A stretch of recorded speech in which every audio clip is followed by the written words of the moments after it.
You say you don't do predictions. Where does the line fall between prediction and opinion then? Because I want to ask you about one of the articles about who do you trust? And we talked about this in our BHN through the week. I do another podcast with comedians, and I talked to Radar this week, and we talked about when you say something with confidence and you say it loud enough, people believe you. And he was talking about, as a comedian, you stand on stage and you talk about what happened to you just as you were driving into the show, and people believe you. What they don't realize is if they had turned up the night before, that would have happened as you drove into the show the night before as well. Funny how that happens. And we talked about this poll in particular, so I'd like your thought on it. Your article on Substack is Who Do You Trust? And you say that 53. So a redone poll on 22nd to 27th of January asked whether respondents trust each of the two major party leaders, rounding out the figures. 53% said yes and 27% no for Labour leader and Prime Minister Chris Hipkins. The rest didn't know. 37% said yes and 44% said no for Nationals leader Christopher Luxon. I advise caution when reading surveys, but you can't ignore such a big gap, 53 to 37, and Luxon should be concerned that more said no than yes in his case. We've been talking a bit about this to do with trust. Why don't people trust Christopher Luxon according to that research? And I was wondering if it's to do with kind of Radar's theory. I don't feel like he says it loud enough and especially confident enough when he speaks. And I'm like, oh, I don't know. And then 3 days later, like, what did he do the other day?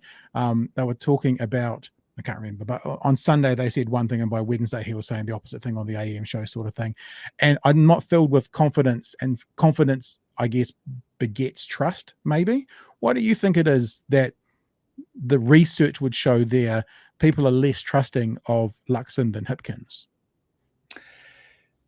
That's a really good question. I've actually written a book about political trust, and it's it's a fascinating subject in itself. And to some extent, of course, our trust is focused on individual leaders. And we do put a lot of trust in politicians generally. I mean, we may not trust them in a sense, but in another sense, we're trusting them with a heck of a lot because they have significant law-making and policy-making and governing powers. And when we vote, implicitly, we're putting a lot of trust in them, even though we may not actually kind of entirely trust them as individuals. And indeed, history has shown us that we're foolish to trust people with unlimited or ill-defined powers. I mean, we learned that rather drastically in the 20th century, that we have to severely limit constitutionally people's powers because ultimately no one is 100% trustworthy. So trust is never needed. We don't want it to be a blind faith in an individual. It's basically a kind of confidence that we have confidence in you that you're competent as an individual. You're basically honest. You're not out to diddle the system. You're out to at least try to do what you genuinely believe is right for the common good, and not just for your own self or for your mates, whatever. And there's that poll that I've cited right there, but also, of course, there's been a number of polls which have shown Luxon lagging significantly behind previously Jacinda Ardern and now Chris Hipkins in preferred prime minister and favourability polls. And, obviously, it's one can only go on intuition here. There's the polls, but then the question is, well, I think you're asking, well, why? Why isn't Luxon gaining that confidence and that trust?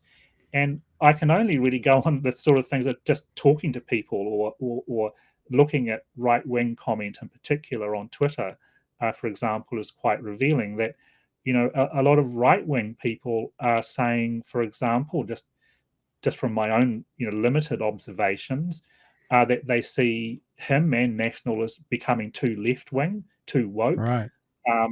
Or I love that term so much. It means absolutely nothing, and nobody understands it when they use it. It's fantastic. Sorry. I know, but people use it with great confidence. Yeah. They say it confidently and loudly, Grant. But I think my impression is that he's failing to come across with a certain kind of authenticity. And then there's another question in the back of my mind, well, does it really matter all that much whether he comes across with authenticity or not? does he have sensible ideas for running the country? Getting back to your point before about good policies compared with what's popular. So there's a real kind of a whole range of issues bubbling around in us, isn't there, about how we respond to leaders, particularly in this sort of hyper-mediatized age where the face and the voice of of political leaders, or all sorts of people, is brought very directly onto our screens, just like we're doing at the moment, and stuff like that. So we get quite a visceral reaction often to individuals, which is not necessarily, well, actually a lot of the time it's simply not rational. And there's decades and decades of research behind this about what people frankly call political ignorance and the irrationality of the average voter. And a lot of political scientists are kind of saying, well, it's sort of rational not to fully rationally understand what's going on and just to vote with your gut, given the amount of time it would take to make a rational decision, whatever you mean by that. And so, but yeah, so in other words, these polls based on a kind of subjective opinion about the favorability, confidence in, trust in, or likability, whatever, of a particular leader are actually important. And yet there is it's a subjective thing. And so our answers to the question as to, well, why isn't Luxon managing to cut through, so to speak, and gain that confidence? I mean, you compare it to the sort of electrifying moment in 2017 when Jacinda Ardern took over the leadership of the Labour Party.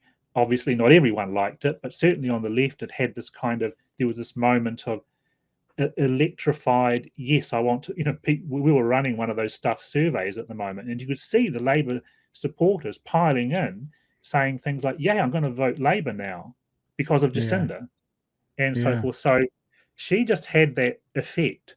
And ironically, she's also, they might be saying, I'm going to vote Labour now because no Jacinda. That might be what's happened recently, what we're seeing in the polls. It's interesting that just, 5 years apart, it's gone from, and I don't know this, I don't have the research, but the way that Chippy got that boost, and that, like, it would have been, I don't care how National spins it, it would have been devastating for them to have Chippy in his first preferred Prime Minister poll be higher than someone who's been working on it for a year, basically created an atmosphere to help get rid of Jacinda, and then still was number 2. That is devastating. And I remember what it was. It was actually the Three Waters conversation where the National Party representative came out on Q&A and said that rates would not go up. And then by Wednesday, Mr. Luxon had come out saying rates will go up for some people. So that's what I'm talking about when I'm talking about the confidence.